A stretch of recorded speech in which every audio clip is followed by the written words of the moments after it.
السلام عليكم بنات، هلا وبنات، شو اخباركم؟ ان شاء الله الجميع بافضل حال. نبتدي يومنا ونبتدي روتيننا بالصلاة على محمد والي محمد. ان شاء الله بنات فيديونا ينال اعجابكم واستحسانكم. بنات حبايب، اليوم بديت شلت المفارش وبديت اسوي تغييرات او تعزيلات. هسه بديت كنست، راح ابدي اكنس ونكت التخم، شكو أتربة بديت انكت بيه. أنا ما أخلي أتراب لأن أنا إيدي بالبيت يوم بيومه أنظف. هاي قدامكم جاي أشوف أشوفكم حبايب.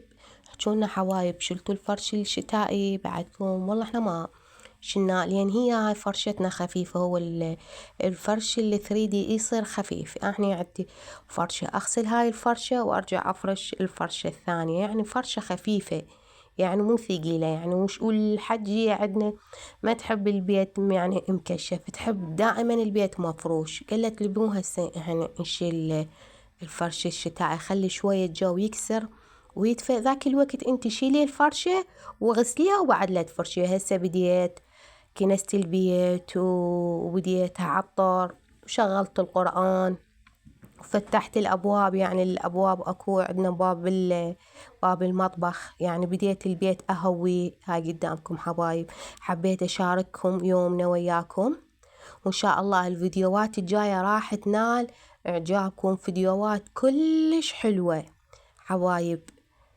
وهاي قدامكم كنست وكملت، وهسه راح نبدي إن شاء الله نبلش نحضر غدانا حبايب. هذا غدانا لليوم، راح أسوي غدا خفيف وبسيط. هي معروفة جل فراي، ثرمت 3 بوتيتات وبصل وطماطة وصلصة حمراء، وهاي حبشكلات الجل فراي ودبس الرمان. هنا بديت قطعت البوتيتو مكعبات وقليتها، وهسه راح تستوي عندي. وسلقت اللحم شوية ياخذ غلوة خفيفة، سلقة خفيفة، وبعدين أبدي أحمسه هو والبصل. هاي قدامكم ياخذ سلقة خفيفة وأبدي أحمسه.